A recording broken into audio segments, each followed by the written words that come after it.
Pasojat e numrit të pamjaftueshëm të prokurorëve po i vuajnë qytetarët e Kosovës, ata që nuk ndajnë buxhet për rritjen e numrit të mjaftueshëm të prokurorëve në raport me numrin e çështjeve penale, qoftë pranuara në prokurori apo atyre që janë të hapura në gjykatë, mbajnë përgjegjësi edhe për mungesën e drejtësisë.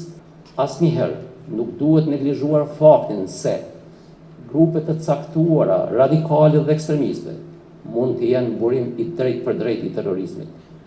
Ende nuk është marrë asnjë vendim nga ana e presidentës. Each success you have, each procedure you make right, it is good for Kosovo people, but it is also good for the Kosovo's path to the EU. Mos aprovimi kërkesave tona buxhetore për plotësimin e nevojave institucionale, veç mas për rritjen e numrit të prokurorëve, ka kufizuar punën e prokurorit të shtetit, por edhe të gjyqtarëve, e me këtë edhe një drejtësi efikase, edhe pse qytetarët me të drejtë presin rastet e tyre të zgjedhën të trajtohen në kohë dhe në afate të përcaktuara ligjore. Andaj, edhe në këtë konferencë e përsëris se është koha e fundit që institucionet kompetente të Republikës së Kosovës të mendojnë shumë seriozisht për krijimin e kushteve për punë më efikase në prokurori dhe në gjykata, sepse drejtësia e vonuar nuk është drejtësi. Përkundrazi, një drejtësi e vonuar vetëm sa paraqet shkaqe dhe arsye për zhgënjim dhe rritje të kriminalitetit dhe dëmtim të rënd të drejtave të njeriut. Pasojat e numrit të pamjaftueshëm të prokurorëve po i vuajnë qytetarët e Kosovës, po i vuajnë edhe vetë gjyqtarët, të cilët me të drejtë i caktojnë seancat gjyqësore, mirë po për shkak të mungesës së arsyeshme të prokurorëve, nuk mund t'i mbajnë ato seanca. Prandaj, ata që nuk ndajnë buxhet për rritjen e numrit të mjaftueshëm të prokurorëve në raport me numrin e çështjeve penale, qoftë pranuara në prokurori apo atyre që janë të hapura në gjykatë, mbajnë përgjegjësi edhe për mungesën e drejtësisë sipas standardeve të avancuara ndërkombëtare. Lidhur me krimet e luftës, edhe pse në kohën e Unikut dhe Uleksit pritet ishin shumë të mëdha për qytetarët e Republikës së Kosovës. Këto rezultate nuk ishin shumë të kënaqshme. Mirë po pas kalimit të kompetencave të plota në Prokurorinë Speciale të Republikës së Kosovës, tashmë janë bërë hapa konkret dhe shumë pozitiv. Në vitin 2024 janë zgjidhur 27 raste apo në përqindje 90.91% të rasteve.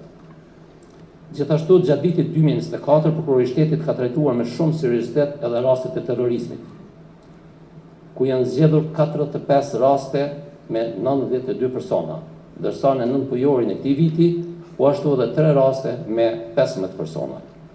Në këtë drejtim, dua të bëj thirrje publike të gjitha institucioneve ligjzbatuese në Republikën e Kosovës, që të veprojnë me përgjegjësi të lartë dhe përkushtim maksimal në trajtimin e çdo informacioni që mund të kontribuojë në parandalimin dhe luftimin e terrorizmit, si një prej krimeve më të rënda kundër njerëzimit dhe të drejtës ndërkombëtare. Asnjëherë nuk duhet neglizhuar faktin se grupe të caktuara radikale dhe ekstremiste mund të jenë burim i drejtë për drejtë i terrorizmit. Këshilli, pas pranimit të njoftimit se nuk do të lëshohet dekret për kandidatin e propozuar nga presidentja, ka proceduar me propozimin e kandidatit për herë të dytë, gjithmonë duke respektuar procedurat ligjore. Megjithatë, ende nuk është marrë asnjë vendim nga ana e presidentës për këtë propozim, duke lënë procesin në një gjendje pa epilog përfundimtar. Kjo vonesë ka krijuar një pasiguri institucionale që ka ndikim të drejtë për drejtë në funksionimin e sistemit prokurorial. You must make sure that the fight against organized crime and corruption is a reality which is manifested in the indictments and your actions throughout the criminal proceedings.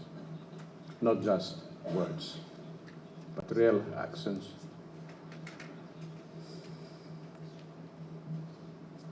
Justice becomes concrete and it will have impact to people's daily lives. And this is one of the main things in there, to show to people, to the society, that crime does not pay out, there is always a consequence. Each success you have, each procedure you make right, it is good for Kosovo people, but it is also good for the Kosovo's path to the EU. to achieve all the checkpoints we have in the growth plan and in the SAA procedures.